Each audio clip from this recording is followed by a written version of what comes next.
જય માતાજી. બ્લોગમાં તમારું સ્વાગત છે.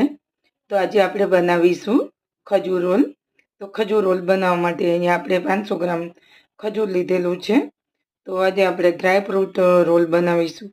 જો તમારાને બરફી જેવો આકાર આપવો હોય તો તમારે ટ્રે હોય એ ટ્રેની અંદર તમારે ઘી લગાવીને પહેલેથી તૈયાર કરી લેવી, અને પછી આપણે બધા ડ્રાય ફ્રૂટ આપણે બધા શેકી લઈશું ઘી ઉમેરીને. અને ચારોલી, બદામ, પિસ્તા બધું શેકાઈ ગયું છે. અને હવે આપણે ખજૂરને ગરમ કરીશું. તો ખજૂર માટે પણ આપણે 2 ચમચા જેટલું ઘી લઈ લીધું છે, અને ખજૂર આપણે અંદર ઉમેરી અને સરસ ખજૂર આપણે પોચું થઈ ગયું છે.